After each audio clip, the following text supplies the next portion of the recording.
Hi குட்டி சுட்டீஸ். நம்ம இன்றைக்கி கதைகள் சீரீஸில் ஒரு நல்ல கதையை இன்றைக்கி நம்ம கேட்க போகிறோம். ஓகேவா? அந்த கதையோட தலைப்பு என்னென்னா கீழே விழுந்த பழம்.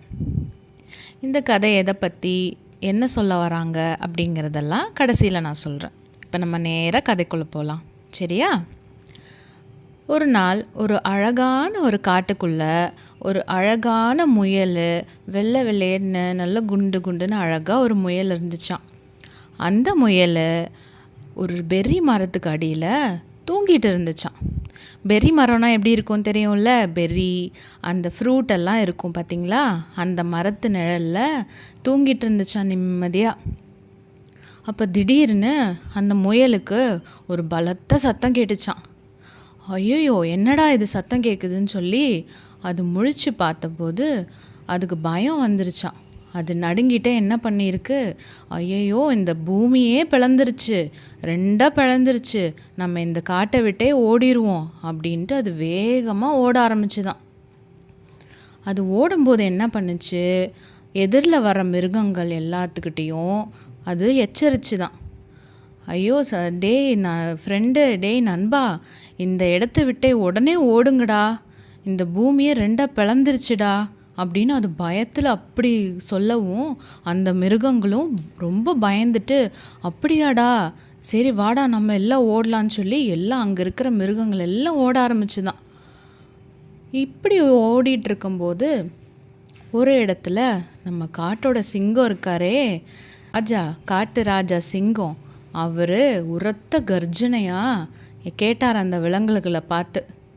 ஏ முட்டாள்களே, எங்கடா இப்படி ஓடுறீங்க எல்லாரும் அப்படின்னு கேட்டாராம்.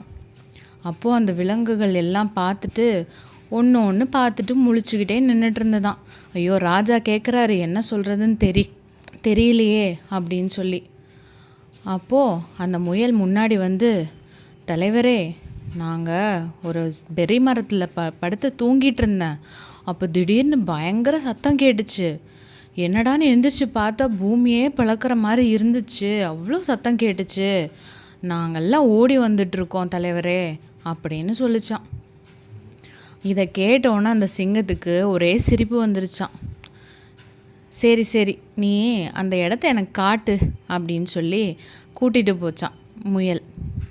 எல்லா விலங்குகளும் பின்னாடியே போனாங்களாம்.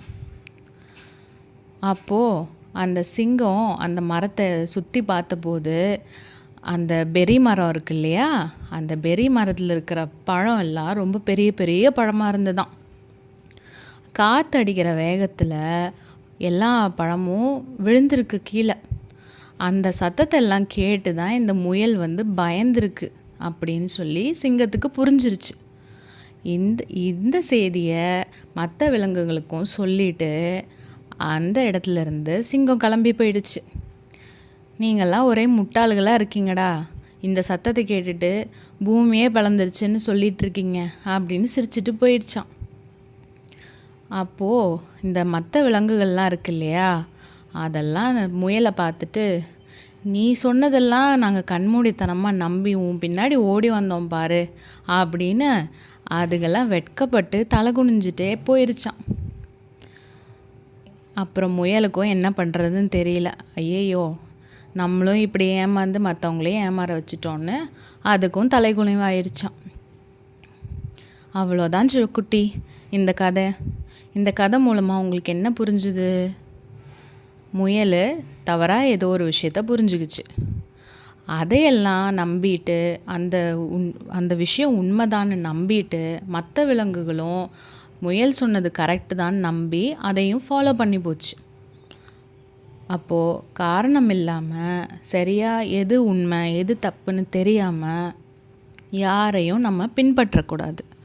அதுதான் இந்த கதை மூலமாக சொல்ல வராங்க. உங்களுக்கு எல்லாத்துக்கும் இந்த கதை பிடிச்சிருக்குன்னு நினைக்கிறேன். நெக்ஸ்ட்டு கதையில் நம்ம பார்ப்போம். ஓகே குட்டி சுட்டீஸ், டாட்டா, பாய்.